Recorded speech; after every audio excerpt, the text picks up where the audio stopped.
ليه اول ما بنصحى من النوم ريحه بقنا ما بتكونش حلوه؟ الموضوع ليه اسباب كتير، ولكن اهم سبب فيهم هي بكتيريا الفم في حاله الجفاف.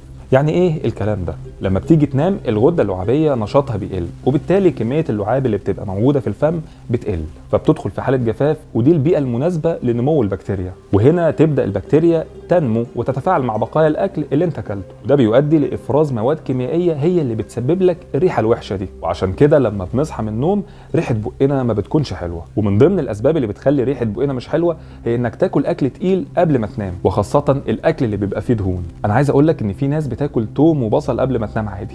وده بيخلينا نروح لجزء مهم قوي في الفيديو ده، وهو ازاي نتجنب رائحه الفم الكريهه. اول حاجه ضروره تنظيف الاسنان باستمرار، مرة قبل النوم ومرة أول ما تصحى. ويا سلام بقى لو تستخدم الخيط الطبي مرة واحدة يوميا، لأنه مهم لإزالة بقايا الأكل والبكتيريا. ولو عملت كل ده ولسه فيه برضه ريحة بسيطة، ممكن تستخدم غسول الفم اللي بيحتوي على مضادات البكتيريا وبتقلل من نمو البكتيريا. وركز على الأكلات اللي بتخلي ريحة الفم منعشة، زي الخضروات الورقية زي البقدونس والكرفس والجرجير ومعظم الفواكه. في النهاية لو أنت لسه بتشتكي من الموضوع ده طول اليوم، فأنت ممكن يكون عندك مشكلة صحية، وهنا لازم تكشف، علشان ممكن يكون عندك التهاب في المعده او التهاب في القولون او مشكله في الجيوب الانفيه. مشاكل زي كده بتخلي رائحه الفم طول اليوم مش حلوه.